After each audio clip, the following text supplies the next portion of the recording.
Ready in studio? I'll check.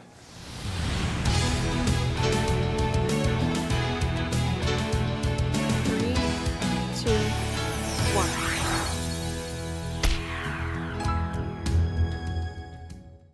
Hello, and welcome to a special extra episode of NAIT NewsWatch.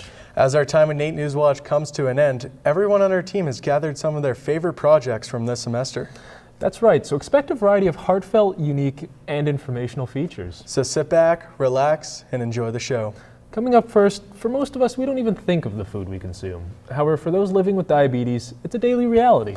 Yes, and as November marks Diabetes Awareness Month, our Astarte Lazo shines some light on the impact of this disease to Canadians. Thanks, guys.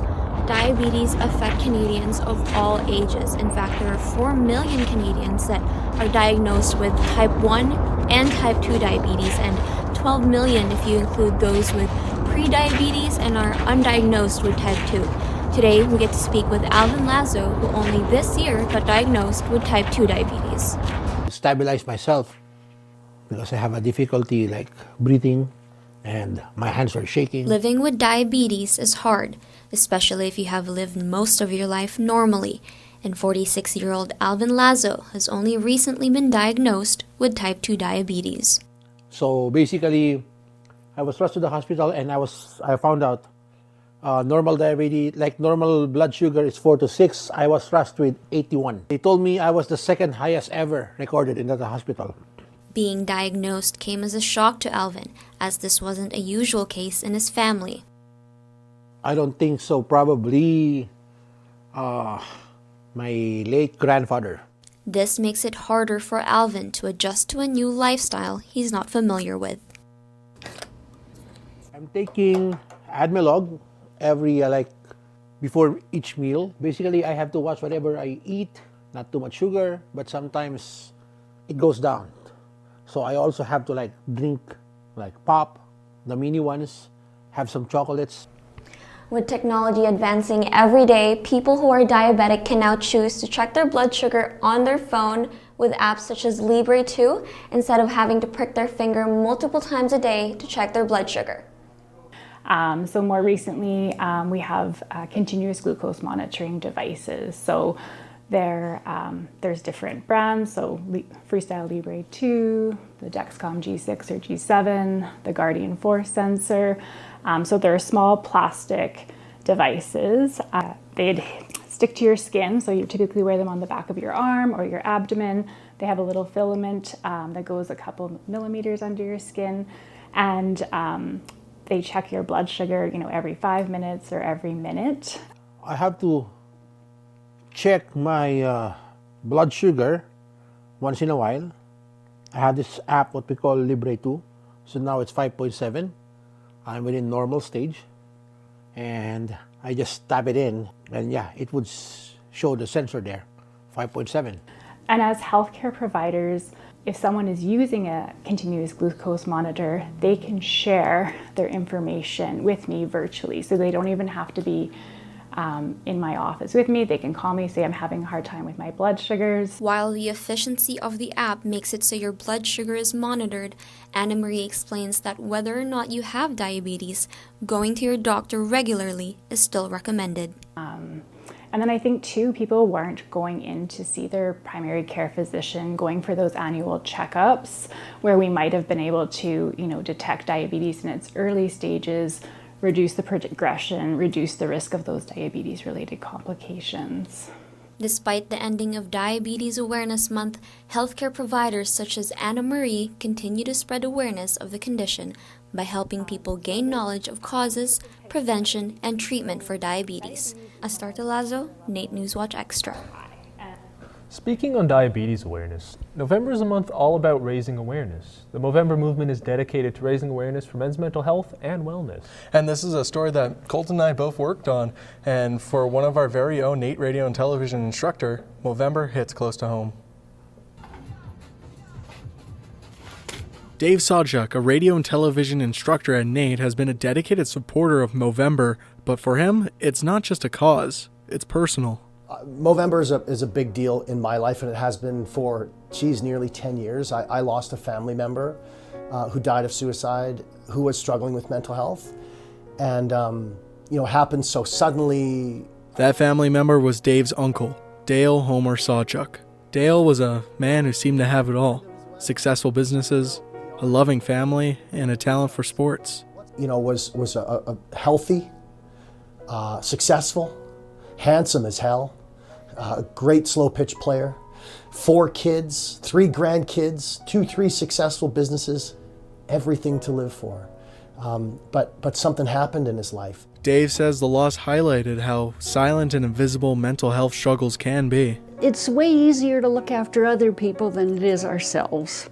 And so accepting that interest in our own health and knowing that it might feel very embarrassing to come forward with these concerns, but really there are lives at stake. And wouldn't you do the same for your best friend or your dad or your brother or your partner? What was his name? That's a good question. Dale Homer Sawchuk was my uncle. I was in my early 30s. And he passed away in the summer. And I remember getting the phone call from my older brother because my dad had phoned him. And I was on vacation, and I pulled into the parking lot of a Thrifty Foods on Vancouver Island. And it was just one of the most difficult phone calls ever. Dale wasn't just a family member. He was a role model, the life of the party. And for Dave, he was the coolest uncle. The coolest. Oh, the coolest. When we were kids, because he had his children a little bit later, my dad had me and my brothers a little bit earlier. And he drove around, and in his truck were always plastic hockey sticks so we could play floor hockey in the basements or out on the street. He had sporting equipment always. This is the type of guy, if you asked him for the time, he'd give you his watch. Like, just the most generous, thoughtful person ever. The impact of his loss inspired Dave to become an advocate for mental health, turning Movember into a way to honor his uncle and raise awareness. So I do fundraising every year. I've hosted a couple of big barbecues in the past with family, and we celebrate his life. We're doing slow pitch tournaments every second year. He's a great slow pitch player and a great community guy. And celebrate what he brought to his family and his community, and in those moments, trying to have the conversations like this. So I'm always going to be there. It'll be part of my life as long as I have life. Dave's story is a reminder that men's mental health should be a topic of conversation, not just in November, but all year around, because the stats do show that men are more likely to struggle with mental health and are 3 times more likely to die by suicide. So if you or someone you know is struggling with mental health, reach out, because help is always available. I'm Noah Pomeroy, NAIT NewsWatch.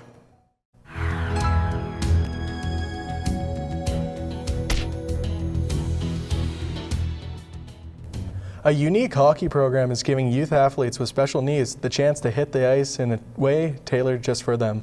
That's right, and it's all about creating a welcoming space where every participant can feel like a true teammate.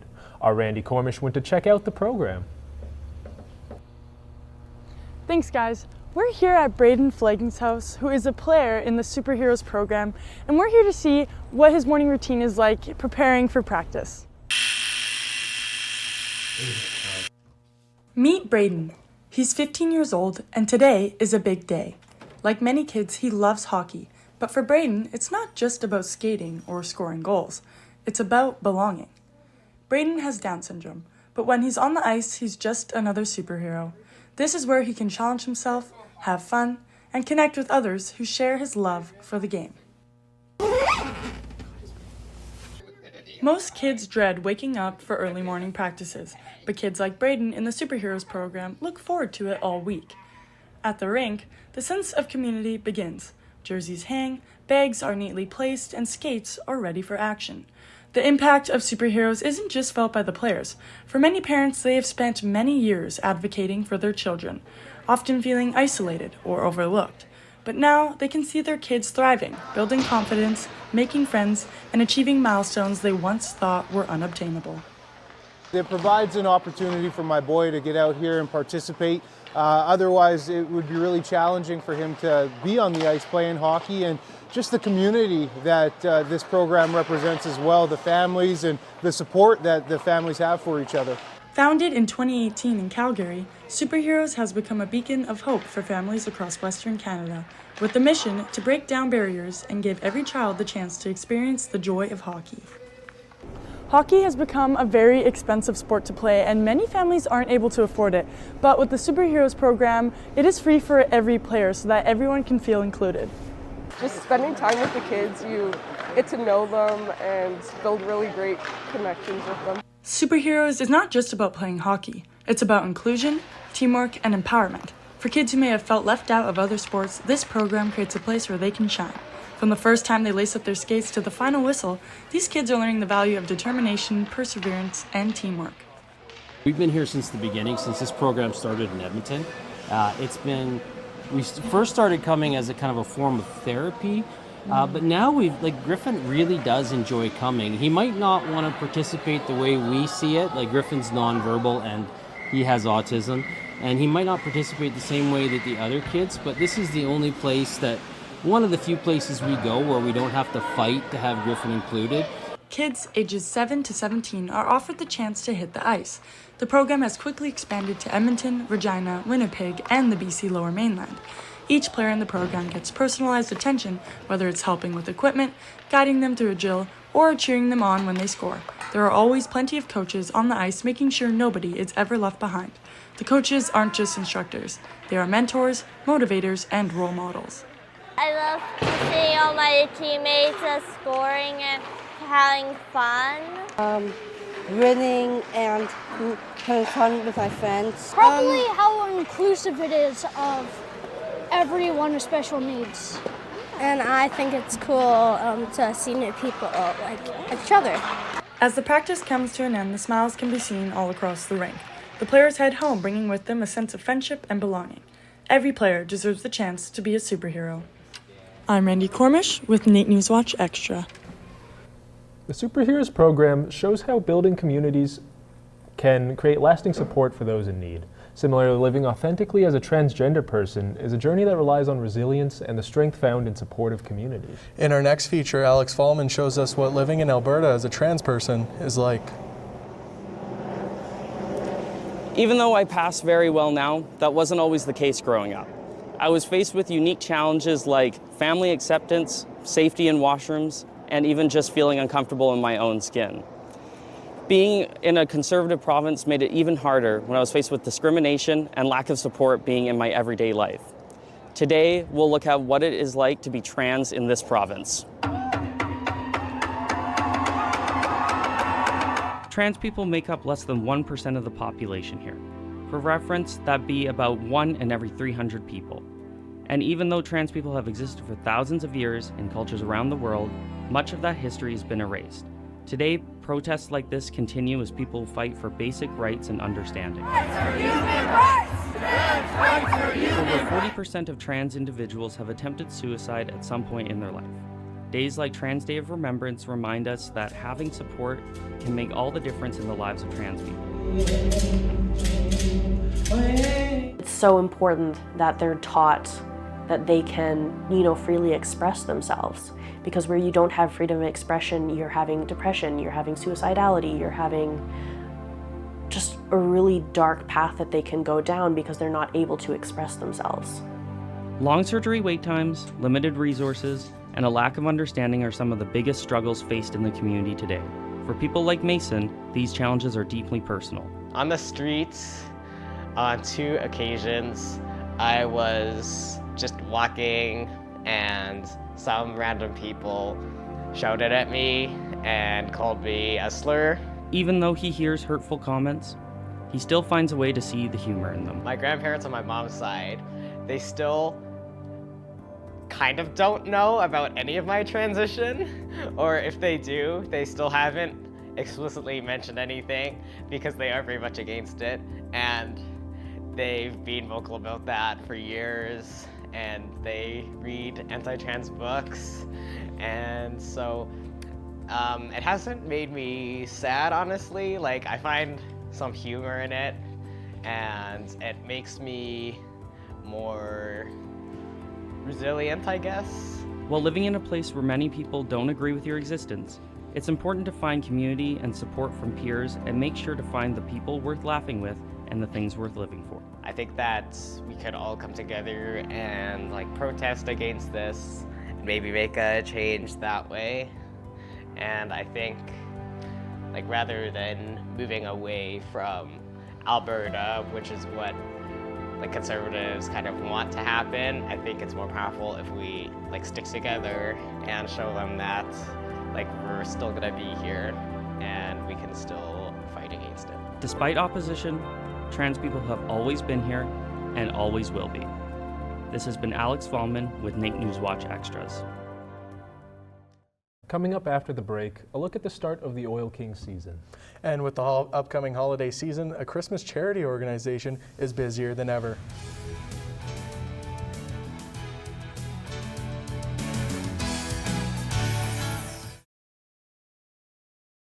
NAIT NewsWatch Team Apparel brought to you by Edmonton Plato's Closet and Heath Specialty Services. With Christmas being an expensive time of year, less fortunate families are struggling and looking for help. That's right, and communities like Fire Stations 5, 20, and 30 are coming together to raise donations for Santa's Anonymous. Our Terry Gargas has more on that. Thanks, guys. It's a busy time of year for families, especially with Christmas shopping. And even with big sales available, it gets hard for some to purchase these gifts. But charity events like Santa's Anonymous helps these certain individuals. Santa's sleigh is looking a little different as he makes a stop at Fire Station number 5 here in Edmonton. These firemen are getting ready for a call to save Christmas. Fire Station number 5 prepares to participate in Fill a Truck for Santa's Anonymous for the first time this year, and Edmontonians are invited to stop by to donate toys and games for families in need. For an extra treat, Santa himself spreads Christmas joy for all here at Station 5. Edmonton Fire is really happy to help support Santa's Anonymous this year and making sure that every kid has a wonderful Christmas, even the ones that are on the naughty list. Started 69 years ago, Jerry Forbes, from the time called 1080 Ched, decided to start this charity to support families in need during the Christmas holidays. In the beginning, it started off with only 200 children in need, but now over 22,000 kids are asking for our help this Christmas season. We have warehouse elves, and they manage the entire warehouse. They make sure that everything's in order, that we have a good inventory of everything, and then during the Christmas season, we have volunteers come and package the toys, they sort the toys, and then they eventually go and deliver right to the families' homes. Volunteers spend countless hours organizing these gifts, carefully bagging the donated gifts based on the recipient's age to ensure each one receives the perfect gift. After bagged, they are grouped into sections to specific neighborhoods in the city, where they are all then delivered. I was actually a recipient when I was a baby, and so my mom told me that she had applied, and she was a single mom. I had a twin sister, and that people came to the door with toys, and she was just shocked that people would help, and it just made her feel like she belonged and that people cared. With this charity event being ongoing for years now, it's not just Janine who personally connected to Santa's Anonymous. I helped delivered Santa's Anonymous and then also donated myself. Fireman Adrian reflects on his own family and how he enjoys seeing his children with a smile on their faces on Christmas morning. Because of Adrian's help, less fortunate families would still get to experience the same as him. It's just a way to make sure that every kid in Edmonton this Christmas, the less fortunate ones, make sure they get a couple Christmas gifts and have something under the tree. Santa's Anonymous unite different communities together to share light for this charity, with teddy bear toss from the Edmonton Oil Kings collecting around 15,000 bears and various fire halls coming together.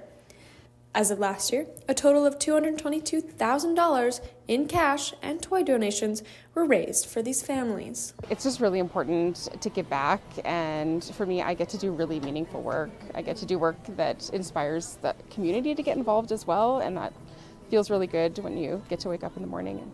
You can donate money or toys at the Jerry Forbes warehouse and on Santa's Anonymous website. Also, 1,000 more volunteers are in need for delivery days to ensure these presents end up under Christmas trees. I'm Taya Gargas with NAIT NewsWatch Extra. It's great to look ahead at Christmas, but this next story takes us back to Remembrance Day. And our Louis Blackburn looks back to recognize those brave souls who made the sacrifices for our freedom. Thanks, gentlemen. I'm here in front of the Beechmount Cemetery in front of all these many rows of fallen veterans. Every November season, youth and other veterans come around all over Canada to place poppies on the graves of fallen soldiers like this.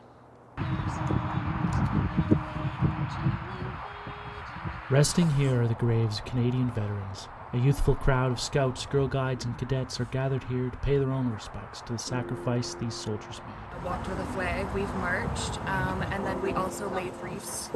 Katarina did that. And then we went around to the different gravestones and we put poppies on the different soldiers that were buried here. Meet Tammy Farkas, who works with the Girl Guides of Canada and numerous other non-profit organizations in Edmonton. She was a recipient of the 2023 Stars of Alberta Volunteer Award and is the main organizer for the event here at this cemetery. Because we made these connections over these years, it's just getting bigger and bigger. A poppy for each grave, a symbol of recognition carefully placed on the life of each soldier. My dad was in World War II, in the Marines, and he did come back from the Japanese part of that conflict. Tammy's father served in World War II in the Marine Corps 3rd Division of the United States, known to his division as their undefeated boxing champion. I'd often sing pretty much when I was 11 and older. Almost every Memorial Day I would sing at the cemetery. So it started when I was young, and it still obviously continues now, just in a different context and more on Remembrance Day. When he returned from his service, Tammy's father entered the world of local politics, using his military experience to improve his community. I think he saw these kids he had, and then he also saw the community that he was able to come back to, which some people didn't return to. How can I make it different? How can I have a value and show these people what this freedom that my friends sacrificed for? In 1997, Tammy moved to Canada. In 2004, she sang for her first Canadian Remembrance Day ceremony at a veterans care home. Later, she found herself lending her voice to a community choir and participating in more Remembrance Day events. It's just been a real kind of hand in hand to what my beliefs are and the stress and importance of veterans besides my dad. Looking back on how she came to where she is now, she thinks about her father and the community he made. They had a patriotism that I think beats in my heart. It's still something I'm hoping to pass on to my kids. Even though it was years and years ago, it was somebody's father, it was somebody's husband, it was somebody's family member doing that service, and there's still people doing it today. So I just think that way we're keeping it as a conversation all the time. What does laying a poppy down on a grave and remembering veterans mean to the veterans, event organizers, and youth? To me, it means that I thank you. I appreciate what you did for me. I'm standing here. I'm also an immigrant, so I'm standing here and I thank them for all of the work that they've done. My dad's grave's not here, so it's really symbolic for me that somebody was not forgotten, and then I can always say a note to him that his memory is not forgotten either. Remembrance Day is just one day of the year, but the graves here stay through the blistering cold and the blazing sunlight. They're here under every condition, hell or high water, like what they fought through for the rights and freedoms of Canadians. Regardless of the conditions, they fought for our lives, and regardless, we remember the sacrifice of theirs for generations to come. Sleep and rest, God is nigh. I've been Louis Blackburn, NAIT NewsWatch Extra. As the city of Edmonton came together to honor Remembrance Day, the Edmonton Oil Kings, a team with deep ties to the community, are coming off an exciting first half of the season. Yeah, and our Alicia Victor brings us back to the beginning of their season when new changes were brewing within the organization. Thanks, guys. Teams like the Ooks are wrapping up for the holiday season, but one team's still going strong through the new year. That's the Oil Kings. They're currently sitting in the middle of the Eastern Conference standings, but we're going to take a look back to when they had some new changes to their roster and how the start of their season went. With 6 games under their belt, the Oil Kings record sits at 3-3 as they look ahead to the rest of the season, hoping to gel even more as a team. Last Friday, they named their leadership group, with forward Gavin Hodnett being given the honor to rep the C.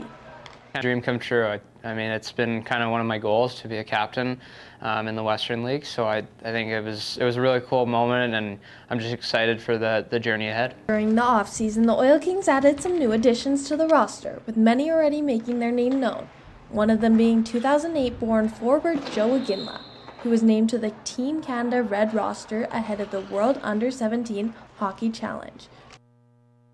It's definitely cool, you know, I'm in the final Aginla right now to finally throw on the leaf, so it's definitely a cool experience. Following in their Hall of Famer dad Jerome Aginla's footsteps, Tej, Jade, and Joe have now all had their turn at representing Canada, with big hockey futures ahead for all 3 of them. With not just Joe, but other great additions to the team, head coach Luke Pierce shared his thoughts on how the rookies are blending in with the rest of the team so far. It takes time, there's no question, but I think so far they've all kind of complemented our group well, and it's a tight group of the guys that were here last year, so sometimes it's tougher to fit your way in, but so far no issues from us, and I think it's only going to get better as we go along here. Now, halfway done with their season, the team's New Year's resolution will most likely be adding more W's to the win column. I'm Alicia Victor, NewsWatch Extra. Coming up after the break, I'll be telling you all about the changes being made to NAIT's DMIT course next semester. And you'll learn about a hotspot for picking up costume supplies for any occasion.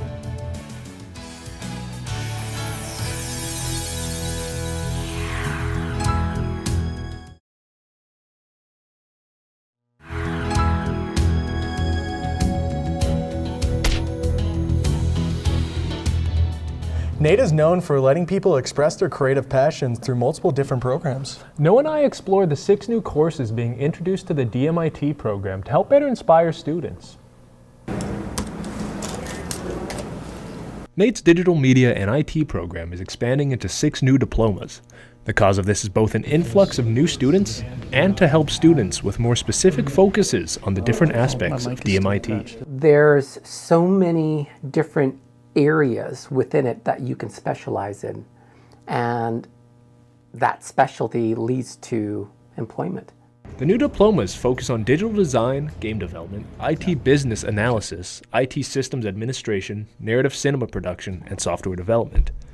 While there are 6 new diplomas, some courses like game design are split into 2 different programs based on the student's skills. Learning different coding languages and actually seeing what I build, instead of just writing something on a piece of paper. With more than 2,000 students expected to be taking the program next semester, this change in format makes it easier for both students and instructors to focus on specific parts of the course. It allows us to be a little bit more focused with each of these different courses, versus right now when a lot of the courses are shared between the different streams. Taking the whole of NAIT's W Building's 3rd floor, this program has evolved into a sought-after career choice as it lets students embrace their creative passions. And essentially, we learn programming and network management and basically anything you need to build a full network and spec it out and stuff. And it leads into a whole bunch of career paths too, so.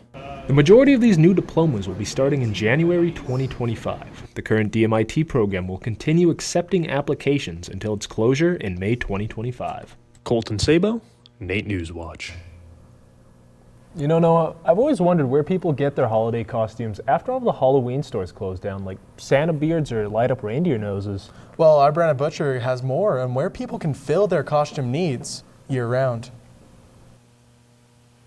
Thanks, guys. And yes, locally owned costume shops have become few and far between across Canada. But one here in Edmonton has stuck around due to its close ties with the theatre industry. Theatre Garage? This is Theatre Garage, a local Edmonton costume shop which branches out into the spooky and scary each year for Halloween. And as their name suggests, they create costumes for some of the theatre events in the city, including Dark at Fort Edmonton Park. Last few years, people are getting back into classic Halloween. Vampires, monsters, zombies, things like that. People are going back to creepy and scary. Unlike other chain Halloween shops, Theatre Garage is open year-round, carrying professional stage makeup, dozens of wigs, pop culture, and classic costumes. I've got makeup artists in town that make a lot of the prosthetics. Oh my gosh. In terms of Canada, like Primal is out of Montreal.